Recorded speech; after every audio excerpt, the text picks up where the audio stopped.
month, we showed you an incredible story about a woman with MS who could barely stand until she discovered a pair of shoes which gave her the freedom to walk. Well, in the history of our magazine, we have never received such a tremendous response. So we asked Carolyn Clawson back today to explain more about those special shoes and, more importantly, who they can help and whom they might not help. Carolyn, nice to see you here. It's good to be here. During your segment on the show last month, we gave the 800 number. We didn't give an address, which we will today. Tell us what happened. It was overwhelming. As a matter of fact, we have now answered over 10,000 calls, which means we brought in a staff of 12 people on times, 3 teams, so to speak, to take care of it from as early as we could in the morning until at night. And even then, we couldn't get enough in, and people were angry because they thought the phone was out of order, and every AT&T operator in the country knows of our project.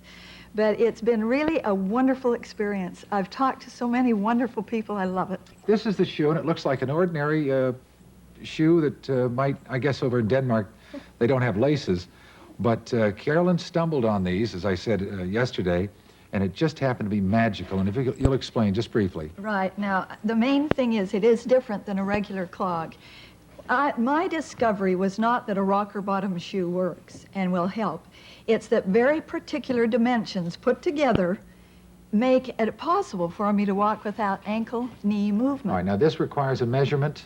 It goes by size, but my discovery was a universal configuration. But when you say universal configuration, what do you mean? That means it has to have exactly the right roll point. All We right. found that the inner contour and the elevation of the toes makes a difference, besides the curvature, the height of the heel. All things put together accomplish phenomenal results. All right, but I guess what I'm concerned about is what works for you may not work for someone else. That's right. And is there a way to measure that and determine that? In so that we measuring, don't, you're thinking of determining an evaluation. yes, so that we of a don't issue condition. false hope for so many of the Exactly. thousands of people that have called you. The ones we cannot help, and I really am thankful for the opportunity to say this, are those who have extreme weakness. Now, if a person has been in a wheelchair, for instance, for several years, and they haven't the strength to stand and support their weight, there is no way the shoe will assist them. They have to be able to stand and take some steps, even though it may be with difficulty and with help. Is it safe to say that you would be a role model in this Definitely. case? Once we stand here and you can show the people. And I'll show you, right. And I've had many calls from people who are in exactly the same condition that I was when I discovered this. Had I been in a wheelchair for 2 years, which I was not, You would have atrophied. it would have been too late. All right, well, let's show the people. This is Okay. just, this is mind-boggling. All right, now you're standing. Now, yeah, We'll get right. your, All right, now, oops, excuse me. there we go. All right. Now, I want to explain one thing, too. My ability to stand now is because of an important thing. I am not weak. People look at me without my shoes. All right, Just you when wanna I'm gonna change- just you wanna pull. change No, your it's hand? okay. Oh, all right, okay. It's all right. I'm just going to go like this. Yeah. It looks like I'm weak, but I'm not. I have spasticity. Now, if you'll look at my legs, you'll see it angles backwards. That's why I can't stand straight. That's why you can't stand straight So or if move I try forward. to Yeah. stand up straight, I'm gone. All right, let's walk a couple All of right, steps. now wait a minute. You Now, have if to I get were up to on go your... on my toes, Yeah. the tibia becomes upright and I can be straight. Okay. So in this shoe, inadvertently, I'm walking in a foot drop position. Did you ever, before the shoes, go up on your toes and try to walk? Well, when you see me walk, you'll see I have to do that in order to get through. Oh, I see. All right. Now, wait a minute. I'm going to You've have forgotten to start how with, I'm after going to have these to start shoes. with the other foot. Okay. Oh, my gosh. Now, see, yeah. what happens is spastic calf muscles point my foot down. Yeah. But it only happens. All right, I think we've Okay. got the message. All right, and I know it's tiring. That's all right. Now, I just want to say that if I'm standing here, the tightening of the muscles affects the whole body. Now, you can feel Yes. it, can't you? Uh-huh. Okay, All can right. you back up? The difference with spasticity, All right. thank you, and weakness. Now, are you going to lose any of your strength using these shoes? Oh, I've gained. Oh, you have you? Because I can Okay. use my Here. body more normally. All right. Now, what the shoe allows me to do is walk without combining muscle groups. All right. Spasticity is plain and simply poor timing from the brain to the muscle. Now, when you speak of dystrophy, you're talking about the muscle fiber that weakens.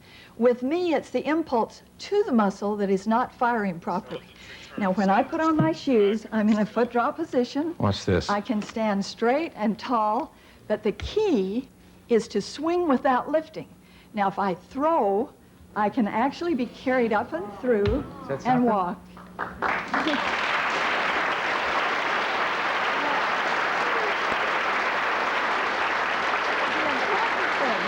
The important thing to remember, however, is you must utilize the shoe.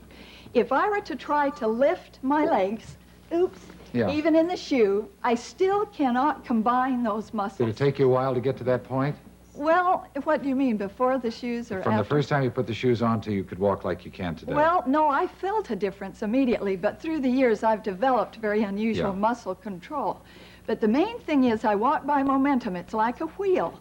And if you'll look at me as I go forward, all I do is tip my hips forward, and I'm up. Right. And then I can swing through without lifting. Okay, all right. So what it's doing is triggering me up. But if I had to make that trigger work, I couldn't do it. A regular clog, I would have to work to get up. In this, I just swing, and the bigger the stride, the better you walk. And if I walk little... Come sit down. All right, but look what happens if I walk little. You're back to where we started from without the shoes, right. Now, we've got an address and phone number here, which I would like to leave on the screen until we finish this segment, so you do have time to write this down. You know, you can't really tell people not to call because hope springs eternal. But I can say two specific things. Now, if there is severe weakness, for instance, with dystrophy, if they can still stand and walk quite well, and if they could go up on their toes, there is a chance we could help them because you walk with less fatigue and less muscle involvement, but not ordinarily. With MS, I want to make this perfectly clear. There are two groups, one that's spastic and one who has poor balance. And that means they lose their sense in space and have a staggered gait. That group we cannot help, but the ones who are heavy, we can. What's the price of the shoes? And the price through us is $110 with the postage and handling. Through dealers, it will have to be more. All right, here again is the phone number and the address. Project New Freedom, P.O. Box 472, Rexburg, Idaho, 83440. Phone number, and don't be surprised if they're busy, 1-800-252-9766. Good luck to all of you. I hope they can find shoes for every one of you, and I hope it works for you. Thank you, Carolyn. Thank you.